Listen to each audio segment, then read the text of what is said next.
Hi friends, welcome back to Shruti vanilla channel. మనం చెప్పుకుంటున్నాము ధ్యేయం కథ. రాసిన వారు ఎండమూరి వీరేంద్రనాథ్ గారు. బిఫోర్ వీడియోలో పిల్లల పెంపకంలో ఇద్దరి మధ్య తేడాలు చూపిస్తే తర్వాత వాళ్ళ మధ్య ఎలాంటి అనుబంధం లేకుండా పిల్లలు ఎలా తయారవుతారో గురించి కౌశల్య, దశరథు డిస్కషన్ చేసిన వరకు చెప్పుకున్నాము. ఇక ఈరోజు వీడియోలోకి వెళదాము. స్కూల్ బెల్ అయిపోయి పిల్లలంతా వెళ్ళిపోయినా అవినాష్ క్లాస్లో నుంచి బయటకు రాలేదు. అతడికి ఒంటరిగా గడపాలనిపిస్తుంది. పిరమిడ్లో ఫస్ట్ ప్రైజ్ పోవడంతో దానికి అతనే కారణమని క్లాసు పిల్లలందరికీ కోపం వచ్చింది. ఎవరూ సరిగ్గా మాట్లాడటం లేదు. అందులోని ఆఖరి నిమిషంలో తండ్రి పర్మిషన్ ఇవ్వలేదంటే అందరూ నవ్వారు. డ్రిల్ మాస్టారు అందరి ముందు చివాట్లు పెట్టాడు. అతనంటే ఎంతో ఇష్టపడే ఇంగ్లీష్ టీచర్ కూడా మందలించాడు. ఆ విషయం అవినాష్ని మరీ బాధ పెట్టింది. ఒక వారం రోజుల పాటు ఏ పాఠము అతనే తలకెక్కలేదు. అప్పుడే మంత్లీ టెస్టులు ప్రారంభమయ్యాయి. ఏం రాశాడో ఎలా రాశాడో అతడికే తెలియలేదు. ఆ రోజు ఆన్సర్ పేపర్లు ఇచ్చి పేరెంట్స్తో సంతకాలు చేయించి తీసుకురమ్మన్నారు. ఎప్పుడు ఫస్ట్ మార్కు వచ్చే ఇంగ్లీష్, లెక్కల్లో థర్డ్ ర్యాంకు వచ్చింది. మొత్తం మీద క్లాసులో 10వ వార్డుగా వచ్చాడు. ఇంటికెళ్ళి తల్లిదండ్రులకు ఈ పేపర్లు చూపించడం ఎలా అనేది ప్రస్తుతం అతని భయం. అతడి గుండెల్లో దడ మొదలైంది. చాలాసేపు క్లాస్లోనే కూర్చున్నాడు.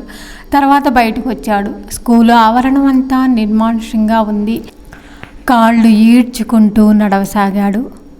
రోజు అతన్ని ఇంటికి తీసుకెళ్లే రిక్షా లేదు. రిక్షావాడు చూసి చూసి వెళ్ళిపోయాడు. అవినాష్ భయం రెట్టింపైంది. సిటీ బస్సులో పంపటం ఇష్టం లేక తండ్రి 150 రూపాయలకి రిక్షా కుదిర్చాడు. స్కూల్లో అవసరం ఉండదని ఆయన డబ్బులు కూడా ఇవ్వడు. మరో రిక్షాలో ఇంటికి వెళ్ళవచ్చు అన్న ఆలోచన కూడా అవినాష్కి రాలేదు. అతను ప్రస్తుతం చచ్చిపోవాలనుకుంటున్నాడు. చాలా రకరకాలుగా ఆలోచించాడు.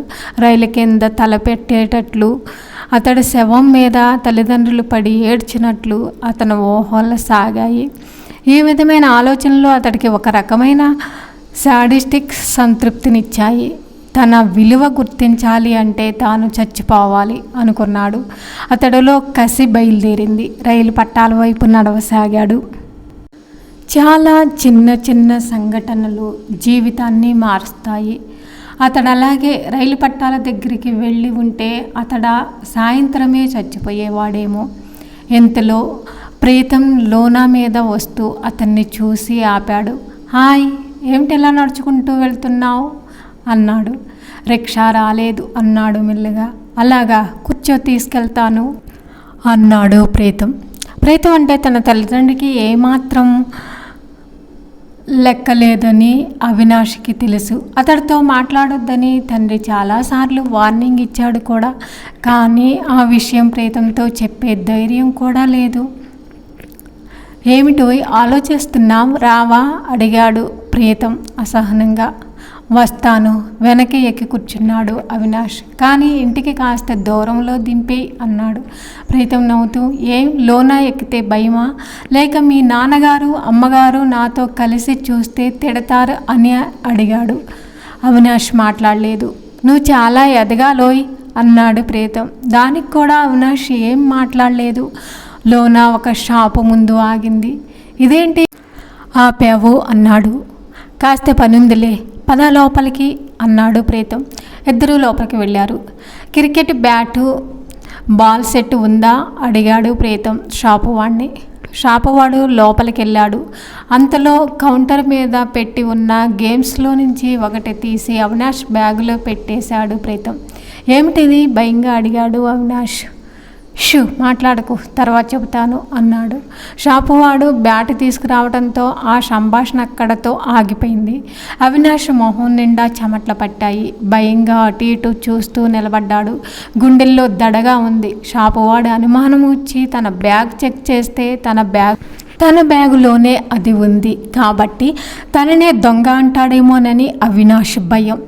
ఈ విషయం డాడీకి తెలిస్తే చంపేస్తాడు. షాపు నుండి బయటకు వచ్చే అంతవరకు అవినాష్ గుండె దడ దడ కొట్టుకుంటూనే ఉంది. లోన ఎక్కుతూ ప్రీతం అన్నాడు, పోయిన నెలలో గేము ఒకటి కొన్నానోయ్, 75 రూపాయలు తీసుకున్నాడు. అదే వేరే షాప్లో అడిగితే 26 రూపాయలని చెప్పాడు. అందుకే ఇది చేశాను అంటూ గర్వంగా అవినాష్ బ్యాగులో నుంచి దాన్ని తీసి తన లోన బ్యాగులో వేశాడు. లోన వీధి చివర ఆగింది. అవినాష్ భయపడ్డట్టే పార్వతి గేటు దగ్గర నుంచొని ఎదురు చూస్తుంది. ప్రీతం లోన మీద నుంచి దిగటం చూడగానే అవినాష్ బెరిగ్గా హాల్లోకి అడుగు పెట్టాడు. ఎందుకింత ఆలస్యమైంది? హాల్లోకి అడుగు పెట్టగానే గద్దించింది. స్కూల్లో లేట్ అయింది, రిక్షావాడి కనిపించలేదు అన్నాడు. అబద్ధాలు కూడా చెబుతున్నావా? రిక్షావాడు స్కూల్ దగ్గర చూసి వచ్చాడంట. స్కూల్ ఎగ్గొట్టే ఆ ప్రీతం గాడితో తిరుగుతున్నావు కదూ? ఎన్నిసార్లు చెప్పాను వాడితో మాట్లాడవద్దని? మీ డాడీని రాని చెబుతా అంది కోపంగా. అవినాష్ భయంతో వణికిపోవటం ఆమెకు కనపడలేదు. అవినాష్ కళ్ళ వెంట నీళ్లు పెట్టుకుంటూ, నేను ఇప్పటి వరకు స్కూల్లోనే ఉన్నాను మమ్మీ. బయటకు వచ్చి చూస్తే రిక్షావాడు కనిపించలేదు. నడిచి వస్తుంటే దారిలో ప్రీతం కనిపించాడు. డ్రాప్ చేస్తానంటే వచ్చాను అన్నాడు. నువ్వు నాకేం చెప్పనక్కర్లేదు, అంతా డాడీకి చెప్పుకో అంది బాధ్యతారహితంగా. అవినాష్ నీరసంగా లోపలికి నడిచాడు. అవినాష్ను దింపేసి ప్రీతం ఆ కాలనీలోని ముందుకు వెళ్ళాడు. ఫ్లాట్ నెంబర్ 13 ముందు ఆఫ్ చేసి లోపలికి వెళ్ళాడు. అది సునీత వాళ్ళ ఇల్లు. సునీత భర్త ఏదో మందుల కంపెనీలో పనిచేస్తూ ఉంటాడు. నెలకి 15 రోజులు క్యాంపుల మీద తిరుగుతూ ఉంటాడు. మిగతా రోజుల్లో కూడా రాత్రులు ఇంటికి చాలా ఆలస్యంగా వస్తుంటాడు. అతడికి 42 ఏళ్ళు. సంసారం అంటే పెద్దగా పట్టదు. నడుము కింద భాగం కాస్త లావుగా ఉన్న సునీత అందంగానే ఉంటుంది. 35 ఏళ్ళు వచ్చినా ఆమె అందం తగ్గలేదు. కొద్దిగా పొడవెక్కిన వాళ్ళ జడ వేస్తుంది. ప్రీతం చూసి రావయ్యరా అని లోపలికి తీసుకువెళ్ళింది.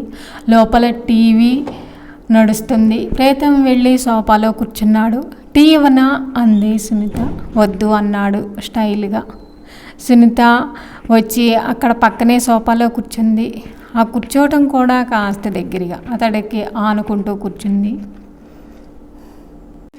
తను షాపులో చేసిన ఘనకార్యం చెప్పాడు ప్రీతం. గుడ్ అంది. వాడికి అలాంటి శాస్త్రి కావాల్సిందేలే అంది. ప్రీతం సునీత వైపు తిరిగి, ఆంటీ నాకు ఆకలేస్తుంది అన్నాడు. సునీత లోపలికి వెళ్ళి ప్లేట్లో ఉప్మా పట్టుకొచ్చింది. ప్రీతం తినసాగాడు. చూసావా ఎంత అన్యాయమో అంది. ప్రీతం ఆశ్చర్యంగా ఏమిటి అన్నాడు. నాకు పెట్టకుండా నువ్వు తినేస్తున్నావు కదూ నవ్వుతూ అంది. అదేమిటి ఆంటీ నువ్వు తినలేదా అని అడిగాడు. అది నా కోసం ఉంచుకున్నాను అంది. అయితే నువ్వే ఇంకో ప్లేట్ తెచ్చుకో ఆంటీ అని అన్నాడు. ఇంతలో బయట ఏదో వెహికల్ ఆగిన సప్పుడు వచ్చి తలుపు తీసింది ఆమె హస్బెండ్. ప్రీతంని కళ్ళతోనే పలకరిస్తూ లోపలికి వెళ్ళాడు. ప్రీతం నేను వెళ్ళొస్తానా ఆంటీ అని బయటికి వచ్చాడు. చంటిపాప సన్నగా ఏడుస్తున్నట్లు ఎక్కడి నుంచో ధ్వని. సీరియస్గా చదువుకుంటున్న అవినాష్ ఉలిక్కిపడ్డాడు. ఆ శబ్దం ఏమిటో అతనికి వెంటనే అర్థం కాలేదు. మళ్ళీ అదే శబ్దం, సన్నటి రోదనలాగా గదంతా కలయి చూశాడు. ఏమీ కనపడలేదు. అంతా తన భ్రమేమో అనుకున్నంతలోపులో మళ్ళీ అదే ఏడుపు వినిపించింది. ఈసారి కిటికీ అవతల నుంచి. అంతలోనే దబ్బున ఏదో పడిన శబ్దం కూడా. అవినాష్ లేచి నిలబడి కిటికీలో నుంచి బయటికి చూశాడు. బయట బాగా చీకటి ఉంది. ఏమీ కనపడలేదు. తటపటాయిస్తూ గదిలో నుంచి బయటకు వచ్చాడు. అతడికి భయం వేసింది. అంతలోనే ఏదో మొండి ధైర్యం కూడా వచ్చింది. నెమ్మదిగా బయటికి వెళ్ళాడు. కిటికీ పక్కన గోడ కానుకొని కూర్చొని ఉంది. తెల్లటి పిల్ల బొద్దుగా అందంగా ఉంది. అవినాష్ చూడగానే దీనంగా మ్యావ్ అంది. ఆ పిలుపులో అది తనకు రక్షణ కోరుతున్నట్లుగా అనిపించింది. నెమ్మదిగా దగ్గరికి వెళ్ళి మోకాళ్ళ మీద కూర్చొని దాన్ని పట్టుకున్నాడు. పట్టుకుచ్చులా తగిలింది. అతని దగ్గర రకరకాల బొమ్మలున్నాయి. అతని తండ్రి చాలా కొని తీసుకొస్తుంటాడు కూడా. కానీ ప్రాణం ఉన్న జంతువుని ముట్టుకోవడం జ్ఞానం వచ్చాక అదే మొదటిసారి. ఏదో అపురూపమైన అనుభూతి. అనుకోకుండా దొరికిన వరంలాగా అపురూపంగా దాన్ని ఎత్తుకొని గుండెలకు అత్తుకున్నాడు. అది కూడా ఆప్యాయంగా అతడి చేతిని నాకుతుంది. ఈ లోపల వెనక అలికిడయింది. తిరిగి చూస్తే మంగ. అబ్బా, ఎంత బాగుందో, దీన్ని మన ఇంట్లో ఉంచుకుందామా బాబు అంది. ఆ పిల్ల రావటం అతను గమనించలేదు. అప్పుడు రాత్రి 8 అయి ఉంటుంది. శీతాకాలం కావటంతో బాగా చలి కూడా ఉంది. ఇది ఎవరిదో మనకు తెలియదుగా అమాయకంగా అన్నాడు. మన పక్క కాలనీ నుంచి అప్పుడప్పుడు వస్తూ ఉంటాయి అంది మంగ. అయితే మనం ఉంచేసుకోవచ్చన్నమాట అన్నాడు సంతోషంగా. తనకి చాలా ఆకలిగా ఉన్నట్లుంది, ఏమైనా పెట్టాలి అంది మంగ పెద్దగా ఆరిందలాగా. నిజానికి అవినాష్ కన్నా మంగ వయసులో చిన్నదే. ఏం పెడదాం, నా గదిలో స్వీట్లు బిస్కెట్లు ఉన్నాయి, పెట్టనా అని అడిగాడు. అవి తినటానికి ఇది చాలా చిన్నది కదా, అన్నం కూడా తినదు, పాలు పోస్తే తాగుతుంది అంది మంగ. పాల ఎలా పట్టించాలో మనకు తెలియదుగా అన్నాడు. మంగ పడి నవ్వింది. పిల్లి పాలు ఎలా తాగుతుందో తెలియని పిల్లలుంటారని దానికి మొట్టమొదటిసారి తెలిసింది. సాసర్లో పోస్తే అదే తాగుతుంది బాబు, మనం చెప్పకపోయినా దానికి తెలుస్తుంది అంది. ఈ లోపల అవినాష్ అని ఓ పెద్ద గర్జన వినిపించింది. అవినాష్ ఉలిక్కి పడ్డాడు. ఎప్పుడొచ్చిందో తెలియదు కానీ తల్లి గోడ దగ్గర నిలబడి ఉంది. దాన్ని కింద పెట్టు అని గట్టిగా అరిచింది. ఆ భయానికి ఒక్కసారిగా దాన్ని వదిలేశాడు. పిల్లి పిల్ల డబ్బుని కింద పడింది. గదిలోని నువ్వు కనిపించకపోతే ఏమైపోయావోనని అడిలి సచ్చాను. ఎక్కడదిది, ఏమిటి పనులు అంటూ గర్జించింది. తెలీదు మమ్మీ, ఏడుస్తుంటే ఏమిటో చూద్దామని వచ్చాను అన్నాడు భయంగా. గొప్ప పని చేసావులే, పద, డాడీ వచ్చే టైం అయింది అంది. ఇంకా అక్కడే నిలబడి ఉన్న మంగవైపు ఉరివినట్లు చూసి, ఏమిటి, ఏదో సినిమా చూస్తున్నట్లు అలా నిలబడ్డావు, దాన్ని తీసి బయట పడేయి అంది. మంగ అక్కడి నుంచి కదలలేదు. పార్వతి విసురుగా వచ్చి ఆ పిల్లిని గాల్లోకి లేపి గోడపై రోడ్డు మీదకి విసిరివేసింది. అది దీనంగా అరుస్తూ, నా అరుపులు ఇంకా వినపడుతూనే ఉన్నాయి. అవినాష్ అసహనంగా ఇంట్లోకి నడిచాడు. వెళ్ళి మంచం మీద కూర్చున్నాడు. గదిలో అన్నీ తనని జాలిగా చూస్తున్నట్లు అనిపించింది. పుస్తకం తీసి చదువుతూ కూర్చున్నాడు. మాటే కానీ అతని మనసులో లేదు. ఈసారి పిల్లి అరుపులు అంత దగ్గరగా వినిపించడం లేదు. దూరంగా ఎక్కడి నుంచో సన్నటి ఆర్తనాదం గుండెల్ని తడివేస్తుంది. అతడికి బాగా దుఃఖం కలిగింది. పావుగంట గడిచాక అతడి తండ్రి వచ్చాడు. తండ్రి చేతిలో పెద్ద ప్యాకెట్ ఉంది. చూడు, నీకోసం ఏం తెచ్చానో అన్నాడు పెద్ద అట్టపెట్టె టేబుల్ మీద పెడుతూ. కంప్లీట్ వరల్డ్, ఇక నీకు బోర్ అనేది ఉండదు అన్నాడు. ఎంతది, భర్తకు పంచి అందిస్తూ అడిగింది పార్వతి. 1500 అన్నాడు. వెంటనే పార్వతి వైపు తిరిగి, చూసావా అవినాష్, డాడీకి నువ్వంటే ఎంత ప్రేమో. మన కాలనీలో ఎవరైనా పిల్లలకు ఎంత ఖరీదైన బహుమతి ఇస్తారా? మహా అయితే ఈ క్రికెట్ బ్యాటో సైకిలో కొంటారు. ఇవి నీకు భవిష్యత్తులో కూడా పనికొస్తాయి అంది. అవినాష్ మాట్లాడలేదు. ఆ పుస్తకాలను చూస్తూ కూర్చున్నాడు. రాత్రి 10 అవుతుంది. అతను పడుకునే టైం అయింది. తల్లిదండ్రి ఇంట్లో లేరు. తొందరలో డిసెంబర్ 31 రాబోతుంది. ఆ ఫంక్షన్ ఆ కాలనీలో ఎలా చేయాలి అన్న మీటింగ్కి వెళ్ళారు. బాబు పాలు త్రాగి పడుకోమంది మమ్మీ అంటూ మంగ గ్లాస్ తీసుకొచ్చింది. ఆ పిల్ల కళ్ళల్లో కూడా ఏదో తెలియని విషాదం. అవినాష్ ఆ పాల గ్లాస్ అందుకున్నాడు. పాపం ఆ పిల్లకి దెబ్బ తగిలింది. రోడ్డు మీద పడినప్పుడు కాలు కూడా విరిగిపోయిందేమో, కుంటుకుంటూ గ్రౌండ్లోకి వెళ్ళింది అంది. అవినాష్ తాగుతున్న గ్లాసు కింద పెట్టేశాడు. తాగండి బాబు, మళ్ళీ అమ్మగారు కోప్పడతారు అంది. వద్దు, తీసుకెళ్ళిపో అన్నాడు. మంగ వెళ్ళిపోయింది. అవినాష్ వరండాలోకి వచ్చి చూశాడు. ఎదురుగా దృశ్యాన్ని చూస్తుంటే అలాగే నిలబడిపోయాడు. మానవత్వం, జీవకారుణ్యం లాంటి పదాలు అతడికి తెలియవు.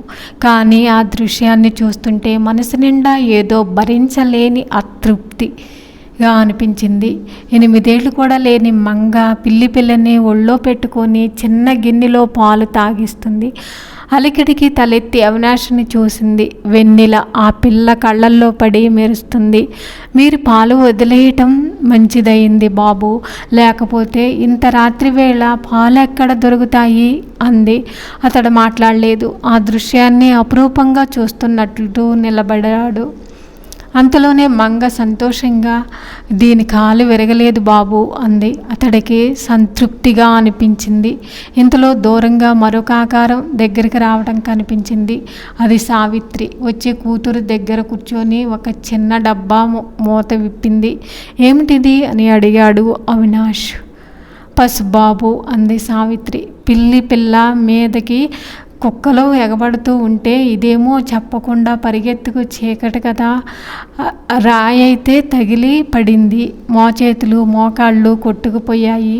ఆ పిల్లి దెబ్బల మీద పసుపు వేసి గుడ్డతో తుడుస్తూ అంది. మంగ ధీమాగా తలగరేసి, అన్నపూర్ణ గారింట్లో పనిచేస్తే ఇంకొక 25 రూపాయలు ఇస్తామన్నారు, అక్కడ కూడా చేస్తా అంది. అవినాష్ గదిలోకి వెళ్ళి పడుకున్నాడు. అతడి కళ్ళల్లో నీళ్లు గిర్రిన తిరిగాయి. తను వదిలేసిన పాలతో పిల్ల కడుపు నిండిందన్న సంతోషము, మంగకు ఉన్నంత ధీమా జీవితం పట్ల తనకి లేదన్నందుకు కలిగిన బాధ అతడికే తెలియదు. అతడు పడుకుని పక్కకి కాస్త దూరంలో బల్ల మీద తండ్రి ఆ రోజే తీసుకొచ్చిన జనరల్ నాలెడ్జి, ప్రపంచ చరిత్ర పుస్తకాలు తనని చూసి నవ్వుతున్నట్లు అనిపించాయి. జ్ఞానం పుస్తకాల్లో ఉండదు, అనుభవాల్లో ఉంటుంది. అనుభవాలన్నీ కూర్చిగుచ్చిన జీవితపు దండలో ఉంటుంది అని అనుకున్నాడు అవినాష్. ధ్యేయం తర్వాత భాగం నెక్స్ట్ వీడియోలో చెప్పుకుందాం. ఈ వీడియో మీకు నచ్చితే లైక్ చేయండి, కామెంట్ చేయండి. Please subscribe my channel. Thank you for watching. ఈ వీడియోలో నేను ఎక్కడైనా తప్పులు చెబితే మనస్ఫూర్తిగా క్షమించండి.